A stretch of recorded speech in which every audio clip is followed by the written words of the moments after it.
لہٰذا ایک ٹاپک ذہن میں آیا، عظمت فاطمی اور افتخارات عالمی عنوان کے تحت گفتگو کی جائے۔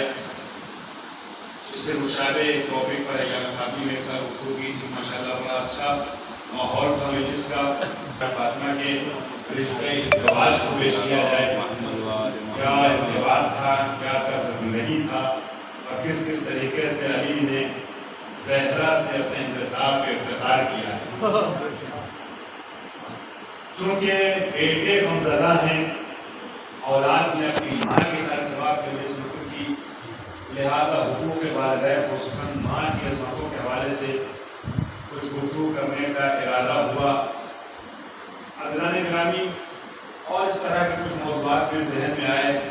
انہدام جنت بقی کی تاریخ ہے، شہزادی کے حوالے سے مفصل گفتگو تاریخ جنت بقی کے عنوان سے بات کرنے کا، لیکن یہ جو موضوعات ذہن میں آئے، ان موضوعات پہ عام طور پہ آپ گفتگو سنتے رہتے ہیں اور ہم بھی مجلسیں پڑھتے رہتے ہیں۔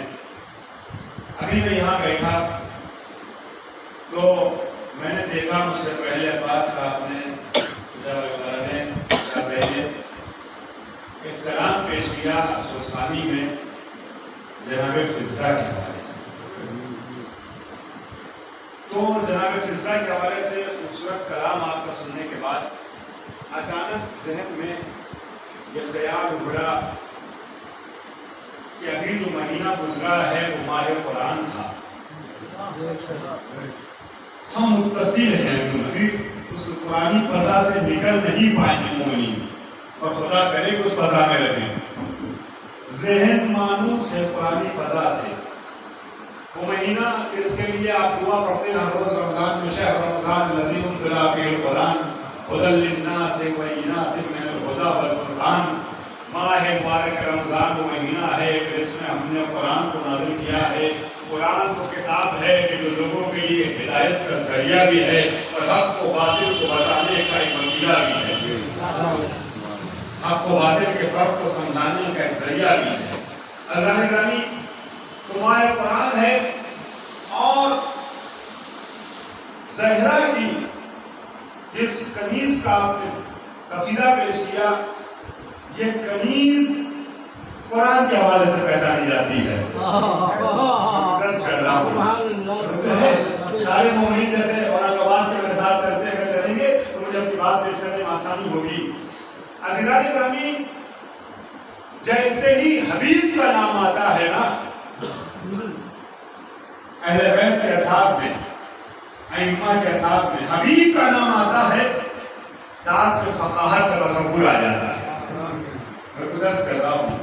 عزیزان گرامی، جیسے ہی سلمان کا نام آتا ہے، ساتھ میں ایمان کا تصور آ جاتا ہے۔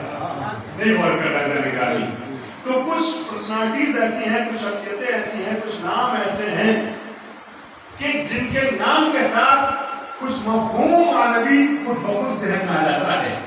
اسی طریقے سے در سیدہ کی اس کنیز فضہ کا جیسے ہی نام آتا ہے زبان پہ، ذہن میں قرآن آتا ہے۔ کیا تمام حضرات سننے کے لیے آمادہ ہیں؟ آپ ذکر فاطمہ زہرا سنتے رہتے ہیں، اگر ذکر کنیز زہرا سننے کے سب آمادہ ہیں تو اپنی آمادگی کا ثبوت دیں، اور ایک بار مل کے سب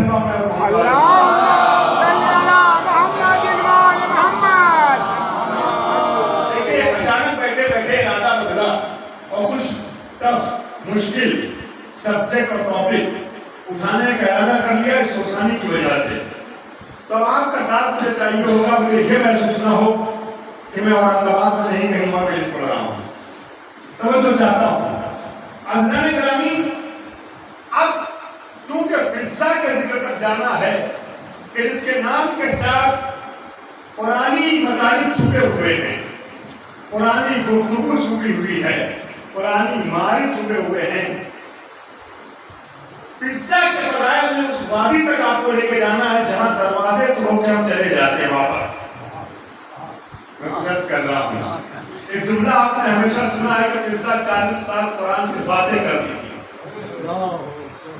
آج یہ دروازہ عظمت فضہ کا، ہم اس دروازے کو دستورباب کہتے ہوئے، یقین ہے کہ اس طرح کا ٹاپک عام جگہوں کو اٹھاتا تو سنبھالنا مشکل ہوتا آپ کے درمیان انشاءاللہ، سمجھ جائے گا. ذرا سی تمہید استوار کر رہا ہوں 2-3 باتوں شاید کے ذہن میں کہ جس کو میں نے آپ کے سامنے عنوان سخن طور پیش کیا، اس کا تعلق قرآن سے ہے. عزیزان گرامی، قرآن مجید کی سورہ اسراء کی آیت نمبر 8 میں ارشاد ہوتا ہے وَنُنَزِّلُ مِنَ الْقُرْآنِ مَا هُوَ شِفَاءٌ. اور یہ سارے ثواب کی مجلس بھی ہے، اور یہ سارے ثواب کی مجلس میں اگر قرآن کا تذکرہ ہوتا ہے، قرآن پڑھا جاتا ہے، قرآن کی تلاوت ہوتی ہے، قرآن کی باتیں ہوتی ہیں، تو پھر یہ سارے ثواب کا بہتر ذریعہ بھی فراہم ہو جاتا ہے. عزیزان محترم، ارشاد ہوتا ہے وَنُنَزِّلُ مِنَ الْقُرْآنِ مَا هُوَ شِفَاءٌ وَرَحْمَةٌ لِّلْمُؤْمِنِينَ. خالق ارشاد فرماتا ہے ہم نے قرآن کو، دیکھیں میری کتاب ہے، میں رائٹر ہوں اس کا، تو میں جانتا ہوں، بہتر بتا سکتا ہوں کہ ہم نے کتاب کیوں لکھی ہے، کتاب کا اصل مطلب کیا ہے، موضوع کیا ہے، ٹاپک کیا ہے، کتاب لکھنے کی وجہ کیا ہے. خالق کائنات اس کتاب کو نازل کرنے والا ہے، وہ خود بیان فرماتا ہے وَنُنَزِّلُ مِنَ الْقُرْآنِ مَا هُوَ شِفَاءٌ وَرَحْمَةٌ لِّلْمُؤْمِنِينَ. ہم نے قرآن کو مومنین کے لیے شفا اور رحمت بنا کے بھیجا. کتنے بدقسمت ہوں گے وہ جو اپنے کو مومن بھی کہیں اور اس کتاب رحمت سے دور بھی رہیں. بھائی سارے سوال کو ذرا سا میرے ساتھ آئیے گا، لفظوں کی تہ تک پہنچنے کو ہی قدر کیجیے گا. بدقسمت ہوگا وہ انسان جو خود کو مومن بھی کہے یا مومن بھی سمجھے اور اس کتاب رحمت سے دوری بھی اختیار کرے. عزیزان گرامی، قرآن اعلان کرے وَنُنَزِّلُ مِنَ الْقُرْآنِ مَا هُوَ شِفَاءٌ. یہ شفا بھی ہے، شفا بھی ہے. وَنُنَزِّلُ مِنَ الْقُرْآنِ مَا هُوَ شِفَاءٌ وَرَحْمَةٌ لِّلْمُؤْمِنِينَ. یہ قرآن لوگوں کے لیے، مومنین کے لیے شفا بھی ہے اور رحمت بھی ہے. وَلَا يَزِيدُ الظَّالِمِينَ إِلَّا خَسَارًا. اور جو سیاق و سباق کا ترجمہ کر رہا ہوں، اور جو اس کتاب رحمت سے دور ہوتا ہے وہ ظالم بھی ہوتا ہے، گھاٹے میں بھی ہوتا ہے. وَلَا يَزِيدُ الظَّالِمِينَ إِلَّا خَسَارًا. ظالمین کے حق میں کسی بھی چیز کا اضافہ نہیں ہوگا سوائے خسارے کے، سوائے نقصان کے. ظاہر سی بات ہے جو شفا اور رحمت سے دور ہو جائے وہ تو گھاٹے میں رہے گا ہی، وہ تو خسارے میں رہے گا ہی. عزیزان گرامی، یہ کتاب ہدایت بھی ہے، کتاب مغفرت بھی ہے، کتاب رحمت بھی ہے. حضور سرور کائنات خطی مرتبہ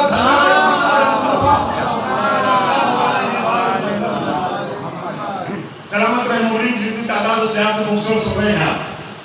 آپ ایک قبرستان کے پاس سے گزر رہے ہیں، مولانا کے ساتھ مجلس ہے، قبرستان کے پاس سے گزر رہے ہیں، تیز قدموں کے ساتھ آگے بڑھ گئے.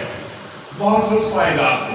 ہو سکتا ہے زبان میں تسبیح ہے سبحان اللہ ہو اور آنکھوں میں اشک معرفت آ جائے. قبرستان کے پاس سے گزر رہے ہیں، ایک قبر کے پاس سے نبی گزرے تو بہت تیزی سے آگے بڑھ گئے.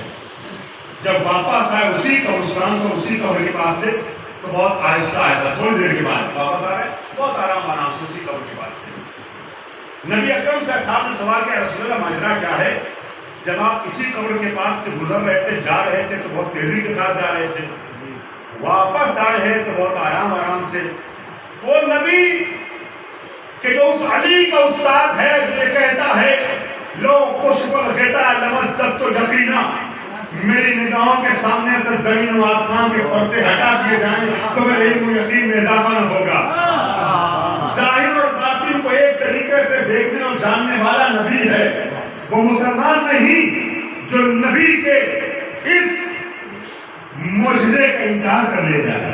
نبی ظاہر کو ویسے ہی جانتا ہے جیسے باطن کو جانتا ہے، باطن کو ویسے ہی جانتا ہے جیسے ظاہر کو جانتا ہے. یہ ظاہری پردے نبی کی نگاہوں کے سامنے حائل نہیں ہوتے. نبی سے پوچھا یا رسول اللہ ماجرا کیا ہے؟ صاحب قبر کے پاس سے جب آپ گزر رہے تھے اس قبر کے پاس سے پھر تین سے لے کے واپس آئے بہت آرام سے آ رہے ہیں.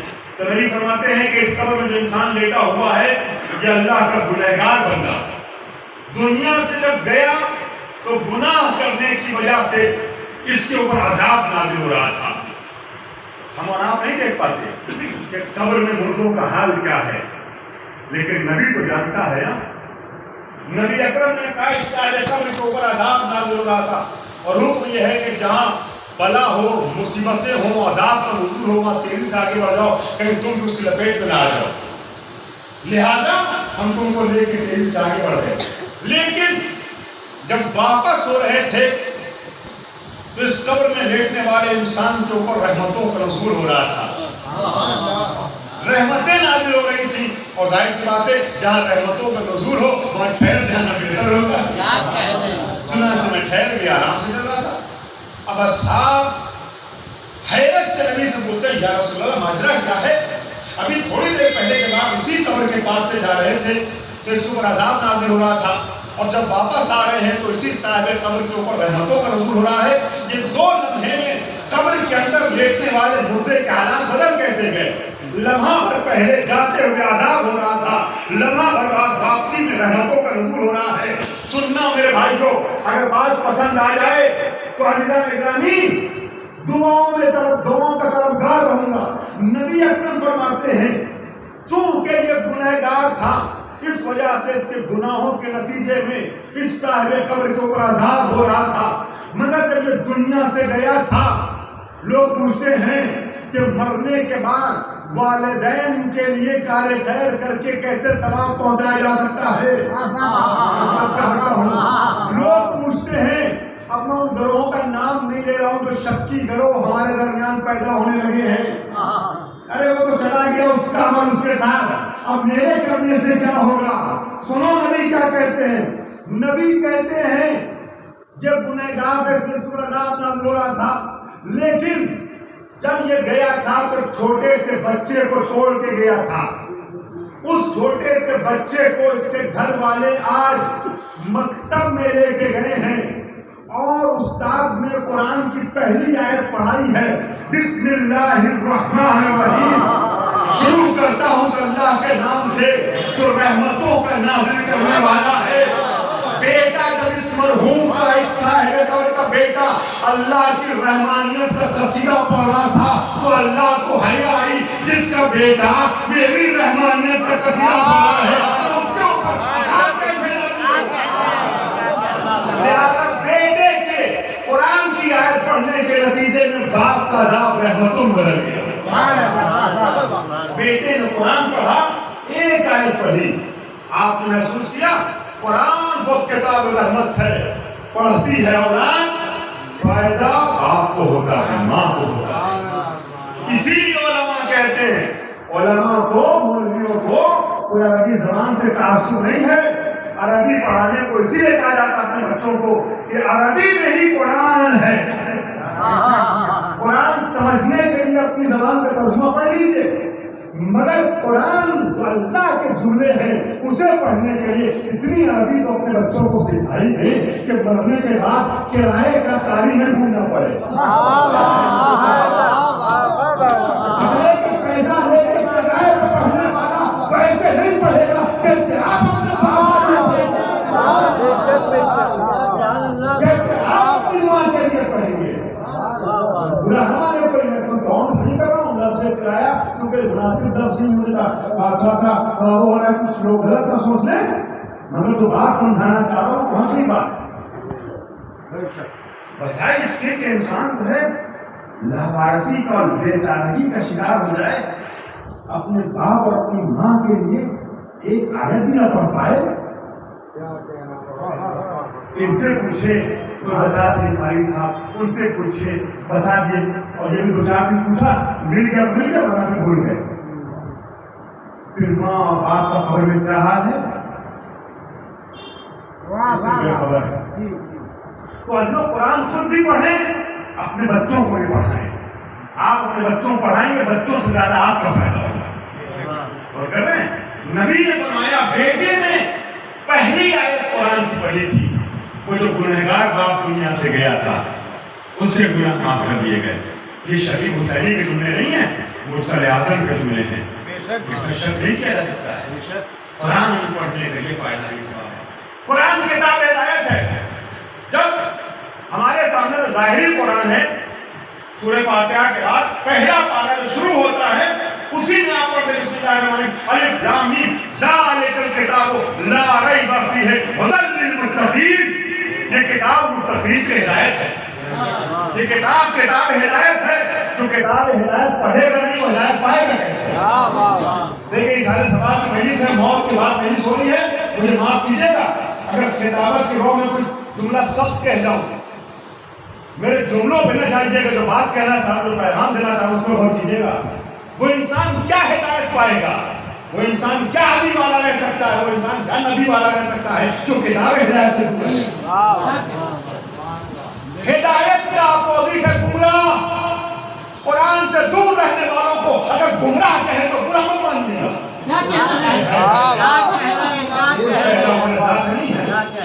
جو کتاب ہدایت سے دور رہے گا اگر اسے کوئی گمراہ کہے تو برا نہ مانے. اپنی گریبان میں جھانک کے دیکھیں کہ ہم اس کے مستحق ہیں کہ نہیں ہیں. کتاب ہدایت سے دوری. اللہ اکبر. وہ کتاب ہدایت جس کی تلاوت حسین سر پہ کٹنے کے بعد بھی لوگ کے لحاظ سے کرتے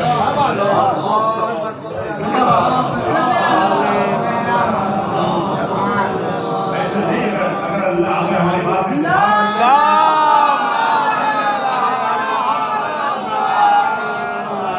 ہدایت ہے اور جانے کیسی کتاب ہدایت. اب ذرا اصالہ سوال کی مجلس میں واعظ و نصیحت کے دوران ایک جملہ فضائل رسولی یا مجلسی انداز میں محترم سماعتے ہیں. کیسی کتاب ہدایت ہے محسوس کیجیے گا. وہ ایک آیت شکرگزار ہوں کہ آپ لوگوں نے اسی کا دلانی کی. وہ ایک آیت جس سے گناہ معاف ہو گئے. بچے نے پڑھا آپ کے گناہ معاف ہو گئے مردہ باپ کے. اب ایک آیت اور سنیے گا. آنے والا کتاب ہدایت ہے. آنے والا نبی کے پاس آتا اور آنے کے بعد کہتا بدو عرب جاہل ان پڑھ عرب بدو انسان آتا ہے اور نبی سے کہتا ہے اہدنی یا رسول اللہ. اے رسول اللہ ہماری ہدایت کیجیے. اہدنی یا رسول اللہ اے رسول خدا ہماری ہدایت کیجیے. نبی اکرم قرآن کی آیت پڑھتے ہیں تیسرے پارے کی. فمن یعمل مثقال ذرۃ خیرا یرہ ومن یعمل مثقال ذرۃ شرا یرہ. جو ذرہ برابر بھی دنیا میں اچھائی کرے گا اس کا بدلہ بھی محشر میں پائے گا. جو ذرہ برابر برائی کرے گا اس کا بدلہ بھی پائے گا. اور یہ ذرہ جو قرآن پڑھتے تو اردو میں بھی آپ بولتے ہیں. اس کو سمجھنے میں دشواری نہیں ہوگی. عزیز گرامی بڑی محنت سے گفتگو کرتا ہوں سجا کے لاتا ہوں اور میں کہہ چکا ہوں کہ خطیب کا کمال یہ ہے کہ ممبر پہ ہو مگر مجمع کے ایک فرد پہ نظر ہو. اور جب یہاں سے ہم دیکھتے ہیں نا تو ہمارے لیے ایک ایک انسان قابل احترام ہوتا ہے. میں بھی رات میں سو نہیں پایا تو ہو سکتا ہے نئی طریقے سے وہ صاحب بھی نہ سو پائے ہوں کسی وجہ سے مگر فرش عزا کی کشش کھینچ لائی ہے. میں چاہتا ہوں مجلس میں ماحول ایسا ہو جائے کہ کوئی ایک نظر بھی امتی نظر نہ آئے. لہذا سب کو بیدار کرنے کے لیے جو بیدار ہیں مل کے سلام پہ آواز دیں.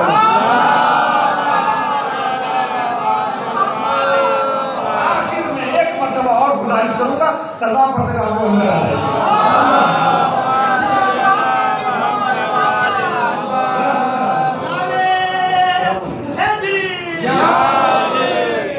اندر آ جاؤ تشریف جگہ ہے.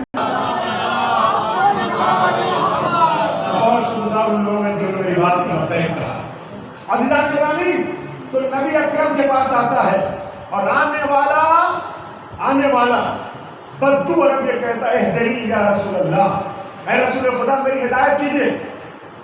نبی اکرم قرآن کی آیت پڑھتے ہیں ومن یعمل مثقال ذرۃ خیرا یرہ ومن یعمل مثقال ذرۃ شرا یرہ. جو ذرہ برابر بھی نیکی کرے گا اس کا بدلہ بھی محشر میں پائے گا. جو ذرہ برابر برائی کرے گا اس کا بدلہ بھی محشر میں پائے گا.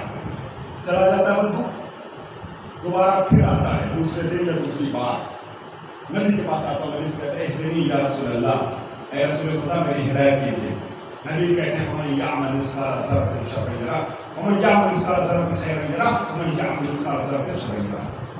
جو ذرہ برابر تھوڑی سی بھی نیکی کرے گا ایک نیکی بھی کرے گا ایک نیکی کا بدلہ بھی پائے گا. ایک برائی کرے گا ایک برائی کا بدلہ پائے گا. چلا جاتا ہے. تیسری بار پھر آتا ہے. جب تیسری مرتبہ یا تیسرے دن پھر آئے نبی کے پاس نبی سے کہتا ہے اہدنی یا رسول اللہ. نبی پھر یہی آیت پڑھتے ہیں ومن یعمل مثقال ذرۃ خیرا یرہ ومن یعمل مثقال ذرۃ شرا یرہ. چلا گیا. اب جو جاتا ہے وہ بدو عرب تو پلٹ کے نہیں آتا واپس نہیں آتا.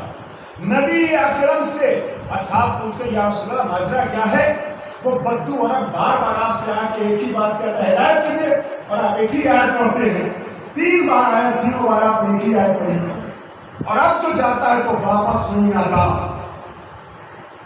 حسینیوں ابھی میں نے حسین کے صحابی کا نام شروع میں لیا تھا. آپ محسوس ہو گئے تھے. ذرا حسینی بن کے جملے کو محسوس کرنا. عزیزوں جیسے ہی اصحاب نے پوچھا یا رسول اللہ کیا ماجرا ہے، اب جو گیا تو واپس کیوں نہیں آتا؟ نبی اکرم اس پر تو عرب کے لیے جاہل عرب کے لیے کہتے ہیں رجع فقیہا، اب جو پلٹا ہے یہ فقیہ بن کے لوٹا ہے، فقیہ بن کے پلٹا ہے۔ بات سمجھ میں آئی؟ قرآن ایسی کتاب ہدایت ہے کہ اگر اس کی ایک آیت پر انسان صحیح سے غور کر لیتا ہے تو فقیہ بن جاتا ہے۔ اگر ایک آیت پہ غور کر لے فقیہ بن سکتا ہے تو وہ انسان کہ جو ایک آیت کو سمجھتا نہیں ہے بلکہ پورے قرآن کو دنیا تک پہنچاتا ہو، زمانے کو سمجھاتا ہو، اب اس کا معیار یہ نہیں ہوگا کہ وہ خود فقیہ ہوگا بلکہ اس کے دروازے سے فقاہت کی ڈگریاں بڑھتی ہوئی نظر آئیں۔ اب اس جملے کا مقصد سمجھے جو سن 61 ہجری میں صحرائے کربلا سے لکھا گیا تھا، من الحسین بن غریب الی الرجل الفقیہ۔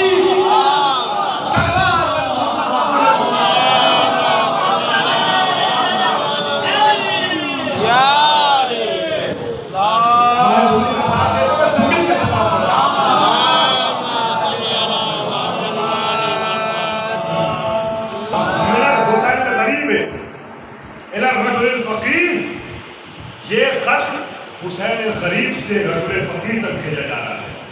اب حسین کا معیار یہ ہے کہ حسین کے دروازے سے فقاہت کی سند بڑھتی ہے، خود فقیہ نہیں ہے، فقاہت کی ڈگریاں حاصل ہوئی۔ یہ کتاب کتاب ہدایت ہے۔ اب آ جائیے یہ کتاب،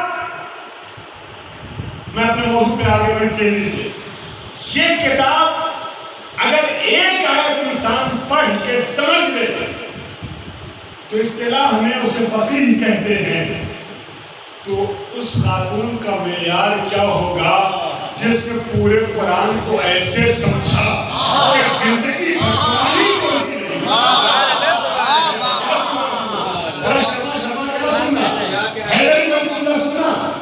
پوری زندگی قرآن ہی بولتی رہی۔ کیا کمال ہے پھر صاحب، کیا معیار ہوگا اس خاتون کا جو پوری زندگی اگر بولی ہے تو صرف قرآن بولی ہے۔ 40 سال تک در صحرا سے وابستہ ہونے کے بعد ایسی قرآن کی فضا میں ڈھل گئی فضا، کیا مسلسل فضا نے قرآن میں باتیں کی ہیں۔ جو لوگ شروع میں تھے ان کو معلوم ہے، نبی جملہ کہا، ارادہ میرا کسی اور ٹاپک پہ گفتگو کرنے کا تھا، مگر مرثیہ ثانی میں مجھ سے پہلے ثانی میں ذرا فضا کے سلسلے میں کچھ اشعار پیش کیے گئے تو ارادہ بدل دیا، اور میں نے چاہا کہ کنیز زہرا کی مجلس ہے، کنیز